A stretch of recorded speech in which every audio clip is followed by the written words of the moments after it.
So, we are looking at modern climate change. We looked at the context, we looked at the forcing, so we looked at the radiation forcing associated with the greenhouse gas increases, land use change, and we have slowly moved into looking at specific signals that are there. We haven't said anything about how do we know whether that's anthropogenic or not, but when we looked at the forcing, we have essentially emphasized that the increases are beyond anything that is in a natural range, especially compared to the last 1,000 years or the last millennium. This particular figure again shows the warming or the temperature anomalies with respect to the modern climate period, which we defined somewhat arbitrarily as 1961 to 1990. You can move this window, it doesn't make too much difference. So, essentially we were, when we came out of just started the industrial revolution, we were cooler than the present climate, not surprising. And since the 50s, especially after the 1970s, we have warmed rapidly, but the question is that natural variability and things like El Nino and volcanic eruptions will create dips and rapid rises in the overall warming that is happening. So, the question that I mentioned several times, that maybe there is a little bit of a flattening of the warming in the last, let's say from 1998 to about 2014 or so. 2015 was a big El Nino, and big El Ninos always spike the temperature. So, we have to always keep that in mind. There was a big series, a large number of papers arguing that this flattening of warming was a global warming pause. And then there was a big debate about what caused the pause and whether this really was a pause and so on. And statistically, you can see that there is a bit of a change. So, if you think of this as increasing, then there is a bit of a flattening there. And one of the theories that came out earlier was to use the models to show that the character of the El Nino had changed since the last big one before 2015, which was 97-98. That was one of the largest El Ninos recorded in instrumental history. Since then, the El Ninos were slightly different in the sense, unlike the so-called canonical El Ninos, where the warming was happening in the east and along the coast. The warming for the past several El Ninos before 2015 was more around the dateline and the central Pacific, so in this region, and this region remained actually cooler than normal. So, this is called the central Pacific or dateline El Nino, and that comes with the fact that the eastern Pacific remains cooler than normal, which obviously makes our whole theory a little bit different. We said when warming happens here, the cooling here together change the sea surface temperature gradient. They feed back to the original wind change, the upwelling, and there is a feedback between wind change, upwelling, SST change, SST gradient from the east to west, and then back to the wind change and so on. Whereas this gradient change is obviously, but much more importantly, we said that when the ocean is dynamically bringing up by upwelling these cold waters, it is soaking up heat from the atmosphere. So, the global warming is modulated because of this soaking up of the heat by the ocean. Obviously, if this remains cold for 15-20 years, that should begin to appear as a flattening of the temperature gradient.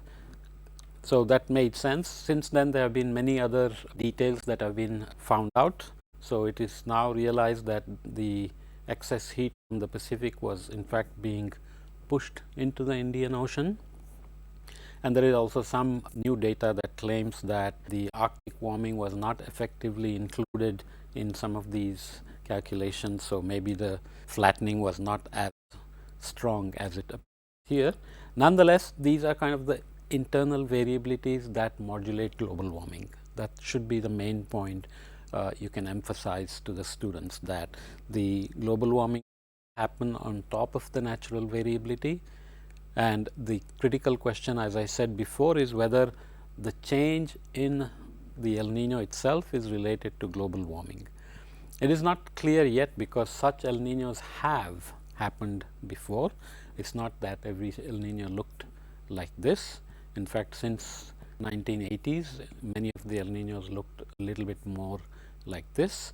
So these have to be looked at more carefully. If you have data on El Niños, then you can see if El Niño has different flavors. Like this is called the canonical or East Pacific El Niño, this is called the dateline El Niño, and whether these are natural variability of the El Niño. So El Niño itself is a mode of natural variability or internal variability, but the El Niño need not look the same every time, and it can occur in bunches. So in some decades there can be more El Niños, in some decades there can be fewer El Niños. In addition, there can be these changes in the feature in which the warming happens and so on. And it turns out that if the warming happens here, the Indian Ocean drought is stronger than when the warming is here. So even the teleconnections of the El Niño will change. I used the new word teleconnection, which we will come back to, but there is a separate module on El Niño that you can look up. So let's to how do we know this is related to human activities or anthropogenic forcing. Anthropogenic is a word that you will hear all the time, basically means human created, and so this is showing temperatures for the 20th century and into the 21st century. Anomalies again with respect to the 1961 to 1990 period. And the thick black line here is what has been observed. It is the average of all the observations, temperature stations that we have been looking at. And there are also the volcanic eruptions shown here, the last big one being Pinatubo. And you can see that the observed variability has ups and downs, which we have been calling as natural variability or volcanic forcing. The red line and these yellow lines are different models simulating the same period using all the forcing, including solar variability, volcanic forcing, and of course top of the atmosphere shortwave radiation. So you have an ocean model, an atmosphere model, a land model. It has some representation of vegetation, some representation of ocean ice. Nowadays the models also have land ice or ice sheets and so on. The previous generations in the 80s and early 90s, the ice models were not ready, so they used to prescribe that from observations or just prescribe the temperatures and so on. So they were not as accurate in the feedbacks as the newer models are. Nonetheless, the main message is that the models are able to essentially capture the observed warming that happened over the 20th century. This is a way to build confidence, saying the models are able to capture some of the natural variability as well as the trend. And you can see that there are times when the natural variability is not as strongly captured by the models, because the models are in some initial condition over land, ocean and atmosphere and including greenhouse gases, and then the greenhouse gases are also prescribed as increased by fossil fuel burning. But the models, even though they produce El Niños, monsoons, Pacific decadal oscillation, North Atlantic oscillation and so on, they need not occur at the same time. So in the 20th century, if the observations have 20 El Niños, the models may have 25 or 15. These are called model biases.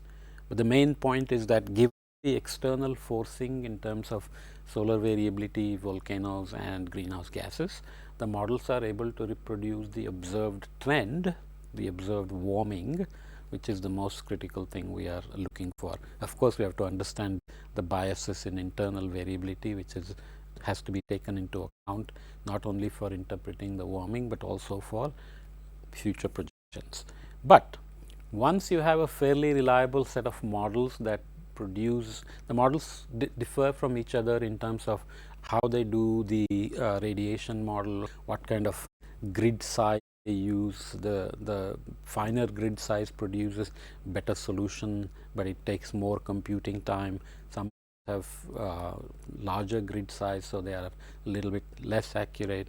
Their ITCZ is not as sharp, and so on and so forth. Okay.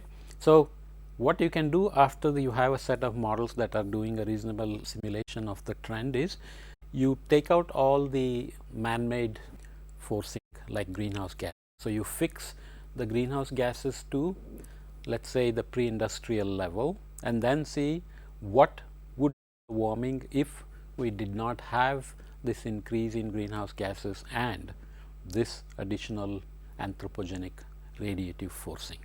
And sure enough, you see that here is the observed warming again, and here are all the same model sets being simulated with no anthropogenic forcing.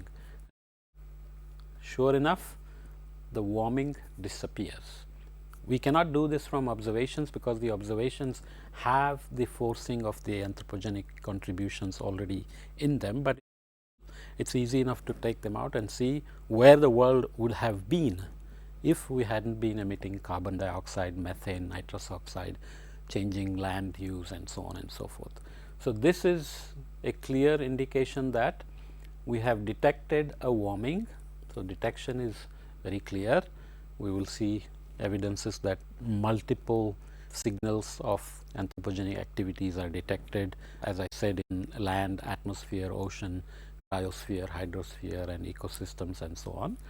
And this is called attribution. So, basically we can use this method to say with confidence that the observed warming over the 20th century is directly related to increased greenhouse gases related to human activities. That is a good way to start the understanding of what are human contributions to global warming. So, this is showing the same kind of model simulations now with observations in black lines, and there are times when we have more confidence than other times where data is sparse and so on. But the point is that no matter where you look in on the planet, the range of warming is significant and above the natural variability range from the previous millennium. And when you take out the anthropogenic forcing, other than a few regions, pretty much everywhere else, the anthropogenic forcing contributes to observed global warming. So, if the blue line is not as high as the purple and the black lines, that means the observed response is much larger than the natural response, and this is related to anthropogenic contributions to radiative forcing. This is a good way to make sure where the signals are consistent with human activities. So, this is another way to show. This is called SPM, corresponds to summary for policymakers. So, a IPCC summary document is provided from so-called assessment report 5, which was released in 2014. The next one, assessment report 6, will be released in 2021, every 7 years. Again, all the models like this, newer versions with improvements, more systematic knowledge added to what we knew before, and so on and so forth. And you can wait for this report to see how things have changed. So, before that there was an 4, there was special assessment reports 1, 2, 3, and so on. So, this is now showing the same thing as the observed with its uncertainty because we do not have global coverage. Greenhouse gas forcing, there is a larger uncertainty. Other anthropogenic forcings, including things like aerosols, albedo change because of land, etc. And the combined anthropogenic forcing is definitely large enough, and the uncertainties are not able to explain anything other than what is the observed warming. So, the natural forcings are tiny compared to the anthropogenic forcing, and the natural internal variability due to El Niños and PDO and NAO has been much smaller than the observed warming. So, this is another way to confirm that at least for the last 7-8 decades, the observed warming is beyond natural variability or internal variability, and the forcing is directly way beyond natural forcing, and it can directly be related to human activities. So, that is detection and attribution. Detect a signal that is above the natural variability, you have to go back and attribute the causes for that detected signal, and this is how you do it. There are many more details when you get into other issues that we will see soon in terms of changes in rainfall and so on, which becomes a bit harder, but nonetheless this is how the basic concept works.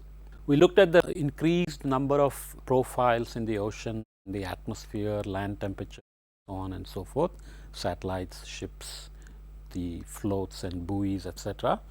And they are now becoming quite good at determining where in the ocean and how in the ocean the heating is going. As I said, you can take the volume of the ocean, increase the temperature by 0.1 degree, compute the calories or kilojoules or whatever unit of energy you want to see what that amount of energy corresponds to with respect to, let's say, the total energy production over the planet, and that's pretty massive. So, here it is in 10 to the 22 joules, the change in heat content of the oceans.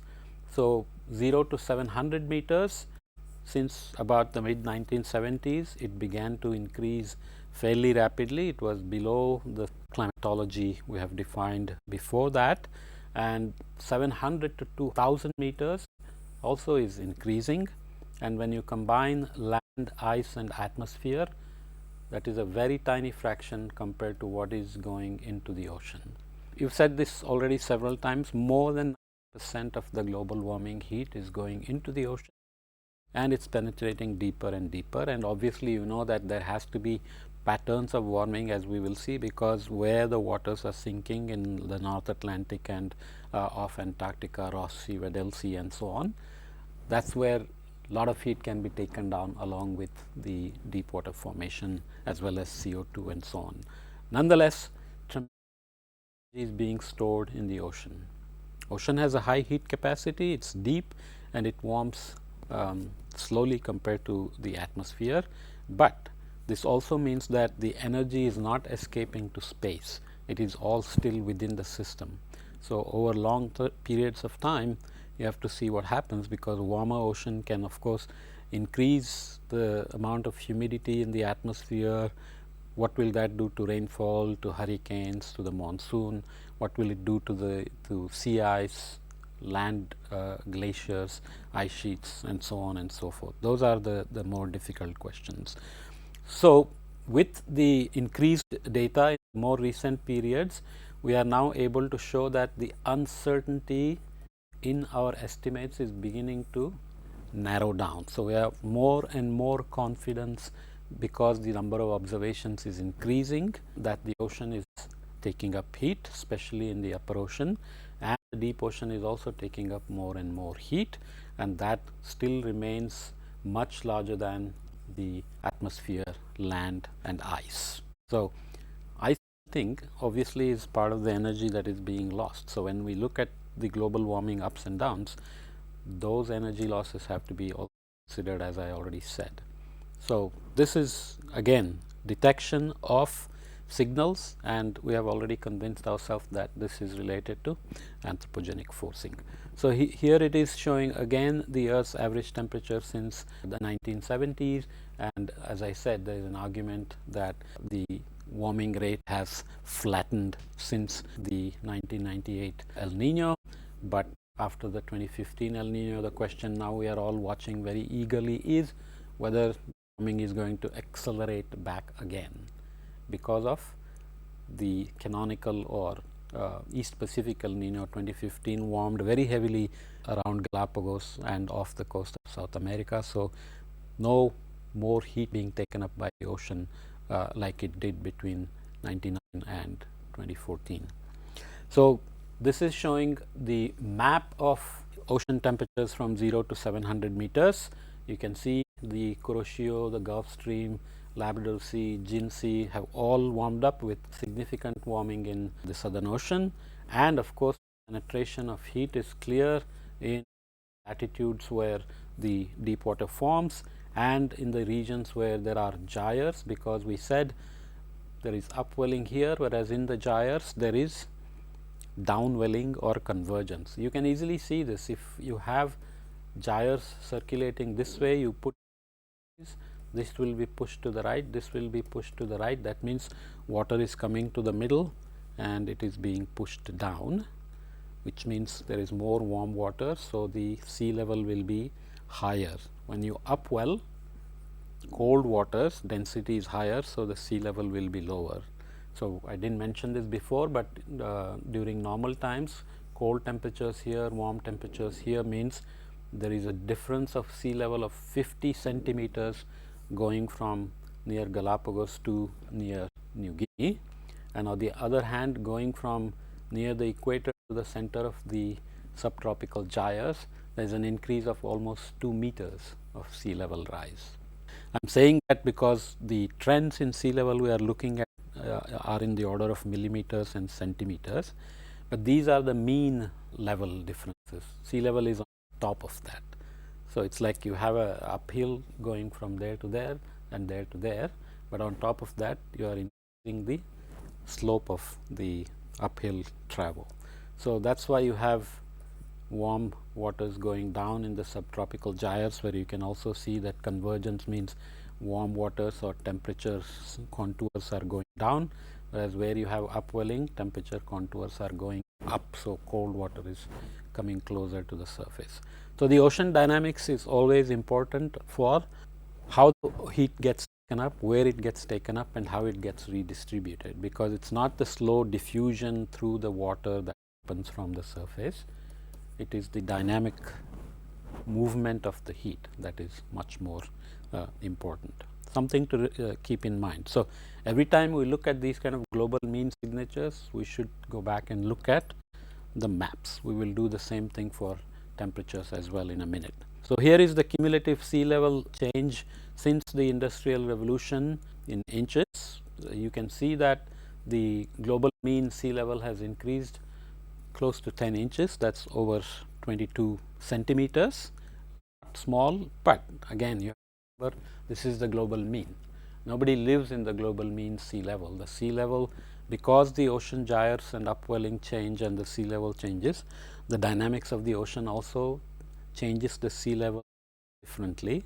So, if you have global warming, then there will be some regions which will rise and some will rise faster, and some will actually sink and some will sink faster. So, especially if you are a small island state like Maldives or Fiji or the Caribbean, you have to be very sure what is happening to sea level rise around your island and in your backyard. Okay. But more importantly here, it became obvious in the 1980s that measuring sea level will be one of the critical tests of global warming, because ocean takes up heat and sea level is a good measure of how much heat is going into the ocean, because the ocean takes up heat and expands and produces what is called thermosteric or steric rise. This is different from the sea level rise due to the glaciers melting.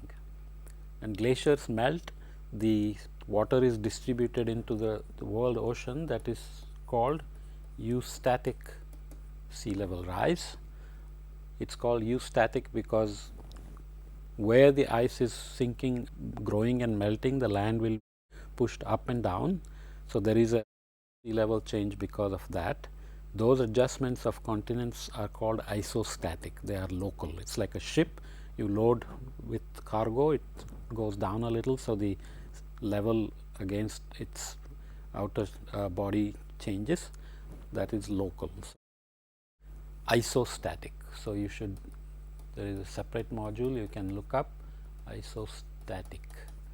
So, isostatic is just the continental adjustments and relative sea level change. So, it is called isostatic adjustment. Eustatic is when you release the melt water into the ocean and it gets redistributed, and steric or thermosteric is because of the warming and also because of the fresh water changes in evaporation, precipitation, salinity and so on. Thermosteric. Okay.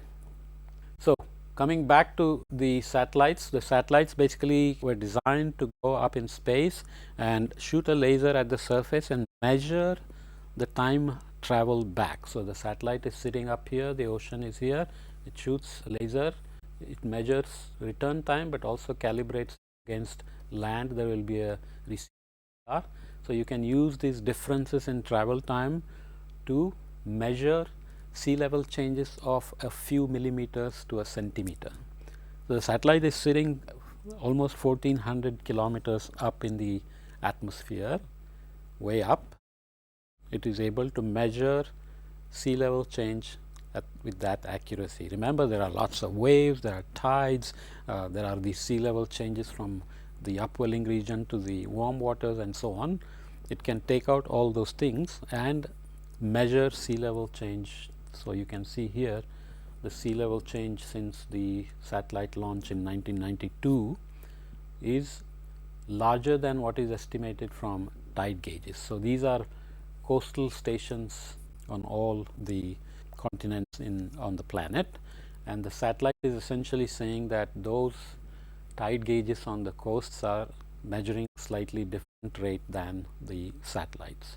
Obviously there is a lot of work to see why they are different, but you can see that the sea level rise is also accelerating just like the global warming. So that is the cartoon of the satellites. It's called altimeter ranging. There are a lot of details. So the gravity of the earth itself changes as the mountains in the ocean increase the gravity. For example, as the glacier on Greenland grows, the local gravity increases, so that pulls the water, and when the glacier melts, that gravitational pull is reduced, so the water sloshes back. So along the coast of the US, for example, because of the reduced gravity, there is some increased sea level which is just related to this sloshing back. Those are the kind of details. But the main point I want to make here with this map as opposed to this global mean is that, as I said, nobody lives in a global mean sea level. So the dynamics produce different regions with different rates of sea level rise in terms of millimeters per year. The average increase is around 2 to 3 millimeters per year everywhere, but there are where it is much higher and there are regions where it is much lower. So this is kind of the hot spot where the warm temperatures are, and they are warming and sea level is increasing, and Kuroshio is showing a signal here, whereas the changes in meridional overturning circulation and the thermohaline circulation are showing a different signal here again, just as the warming, and the Indian Ocean is showing a different signal because, as I said, the warming here, basically the deep water is coming into the Indian and Pacific Ocean, it is going out of the Atlantic. So the Atlantic gets surface water coming back, whereas these get deep water coming in, and that water has to go out. So this water goes out, as we remember, the thermohaline circulation and so on. So put all together, you have a story that some of these islands here, Fiji, Vanuatu and so on, are probably highly vulnerable. Same for some of these Caribbean islands because the sea level is rising quite rapidly, whereas some of the islands here, Seychelles, Reunion, Maldives and so on, the story may be different. So we have to be very, very careful how we track sea level change. There are some poster children for sea level rise, and the Mediterranean is one of them. So this is Venice, which is famous for its natural inundation. The land is sinking and they have been taking out water and gas, which is accelerating the sinking of land, by the way. Wherever you mine groundwater and natural gas or petroleum, that tends to sink the land. So the relative sea level rise happens because the land sinks, and they also get these winds coming from Africa towards Italy, and when there is high tide and the winds are blowing from the south, they get what is called acqua alta, so huge amounts of water inundate famous Piazza San Marco, where you have the basilica and all the famous restaurants where you have classical music and so on. So people sit there and continue to eat, and the waiters will just come in these kind of rain boots and continue to serve the food. Sometimes the water smells, of course, but life goes on. So they can well predict when the acqua alta is coming, so they set up these kind of platforms for tourists to walk around, but you can see people also plan their weddings and have to go through life. On the other hand, the entire city is built on logs, and you can see the same picture from 1741 to 2002. The sea level has been changing remarkably. So, Venice is one of the classical cases where sea level change is fairly obvious and rising pretty fast. So, let's get into precipitation. I will kind of bring back some of the basic concepts here of Hadley cell and the intertropical convergence zone, because for the models, doing precipitation or rainfall is very difficult. It's quite difficult because molecular scale processes of condensation, cloud formation, rising air, expansion and rainfall are all not very well represented from first principles, represented by using some relations, using observations and so on. That is called parameterization. So, the parameterizations of convection can produce some uncertainties and differences in the models, because some models parameterize convection based on data and or based on data from the ocean or from the Pacific Ocean versus Indian Ocean and so on and so forth. So, there are multiple convective parameterizations, and they can produce slightly different answers because the tropical convection is different than mid-latitude convection, land convection is different than the ocean convection and so on and so forth. There are tremendous amounts of details which we won't get into, but we will just try to point out that rainfall and temperature are very different in terms of the modeling difficulties, and I will explain that with a nice example of how temperature has a very large scale and rainfall has a very small scale. So, here is the trend in rainfall from 1900 through 2010. So, you can see that there are various data sets like Global Historical Climatology Network, Global Precipitation Climatology, and the Hadley East Anglia's Climatological Climate Research Unit product and so on and so forth. There are different versions of the same product and so on and so forth.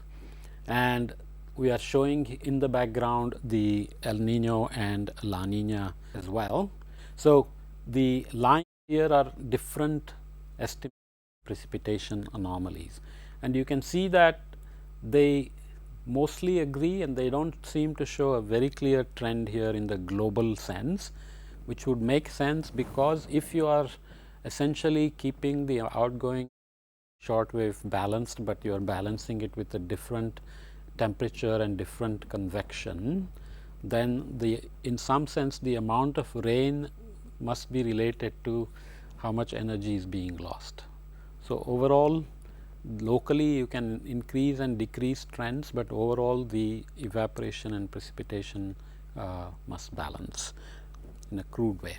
Okay? But the big story is of course that these local trends going from the 1930s and 40s into the 50s very different in some products, and in fact here this one has a very small anomaly, but these have much larger anomaly, and same here and so on and so forth.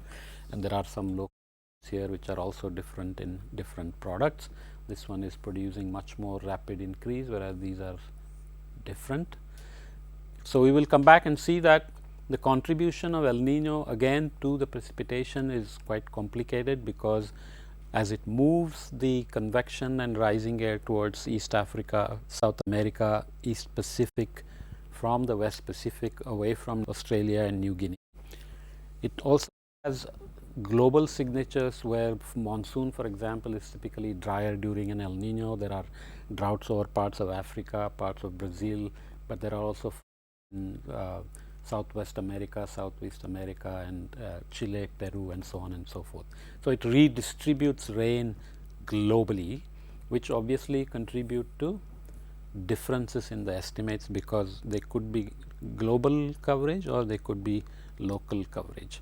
So, to understand the rainfall dynamics and how global warming response can get complicated, let us go back and look at some of the basics that we didn't look at before. So, let us look at Hadley cell. We said there is convergence into the region where there is maximum heating. For simplicity, we have shown it as just on the equator. So, heating means warm temperatures, rising air, low pressure, also means the condensation in the atmosphere and lot of rainfall. That rising air hits the ceiling, the tropopause. So, that goes poleward, and remember there is also a zonal circulation which is related to El Nino that we looked at. So, that is the Hadley cell. What does the Hadley cell do? Basically, it has a seasonality associated with it, as we will see later on in the next animation. So, the circulation basically includes the northeast trade winds and the southeast trade winds. Here is now the intertropical convergence zone where the maximum heating and the maximum convergence happens and maximum rainfall happens. And in the mid latitude you have the westerlies, and high latitudes we have the easterlies. So, high pressure pole and air coming out, you add Coriolis and you produce easterlies. So, you go from high pressure to low pressure, put Coriolis and you produce easterlies. So, the convergence between the westerlies, which are actually kind of southwesterlies, and the easterlies, which are more northeasterlies, produces another storm track or a rain band. So, we have two rain bands, one extratropical rain band, mid latitude rain band in both hemispheres. That is kind of the background that we learned, but we didn't look at it in terms of animation. So, where the air sinks, there is divergence. So, air sinks has to go out, just like air converges has to go up, air sinks has to go out, right. So, there you will have high pressure, clear skies, no rainfall, and you will get a jet stream there, upper level circulation, which is very concentrated and very fast. There are dynamic reasons behind that, and where the other convergence is, you get, so this is called subtropical jet stream, this is called the polar front jet stream. So, this jet stream walls and brings the cold air south, or it goes north and takes the warm air south. So, you can have rapidly changing climate in mid latitudes when the jet stream wobbles. So, this jet stream is much stronger than this jet stream. Okay. So, this is the upper level circulation. There are reasons why the air is mostly going north at the upper levels compared to the surface, where you have southeasterlies, northeasterlies and westerlies and so on. So, we haven't learned all the dynamics, it is quite complicated, it is hard to do without math, but if you are a teacher who is curious, then there will be references provided that you can look up. As I said, the more you know, the easier it is to explain in simple words to the kids. So, that is the Hadley cell, Ferrel cell and polar cell story. Let us take a couple of minutes and look at the seasonality of the Hadley cell. So, what happens? So, as the sun moves, the entire convergence zone itself, because the maximum heating moves. So, you can see that the Hadley cell and the whole polar front and the jet streams, everything move back and forth with the sun. And if you add the intertropical convergence zone to it, you can see that the whole convergence, and when we have summer monsoon, the land heating and the ocean land heating contrast pulls the ITCZ much further north over the Indian, but there is a complicated story there that we will see when we talk about the monsoon. So, this goes way north, and you can also see that this does not cross into the southern hemisphere here, even though it crosses there and there, it remains to the north. That is because there is more land here. So, the land has low heat capacity. So, the heating of the land creates northern hemisphere to be warmer, plus the Atlantic meridional overturning circulation or the thermohaline circulation is also bringing warm water to the north. The effect is that maximum heating tends to remain more in the northern hemisphere. The pressure centers obviously will also grow and shrink as the ITCZ moves north. The high pressure and the Hadley cell changes appear as changes in these centers, and as the ITCZ move north and the northern hemisphere gets cold, the high pressure gets larger because the sinking motion gets stronger. If you add precipitation to it, then you will see that Where the ITCZ moves, you get high precipitation, especially stark contrasts here. So, the West African monsoon and Indian monsoon, for example, have strong rainfall signals associated with the ITCZ coming overhead. So, we have to remember all these things. Obviously, again, where the Hadley cell sinks is where you have the minimum rain zones and the deserts, and technically India should be a desert, but because of the ocean land contrast and the heating and the monsoon, we actually have plenty of, always facing water shortage. There are other issues that we will look at later on. So, now we have to take all these together and see how global warming impacts each one and how the interactions between them modulates the global warming. So, we will do that when we come back. I went back to this to basically show that the rainfall response is very complicated, modeling the rainfall is very complicated, observing the rainfall is very complicated, how rainfall responds to global warming is very complicated, which means projections are very complicated, big challenge, which means uncertainties in the projections could be high. That is what we have to remember. So, we will look at those kind of details when we come back. See you next time.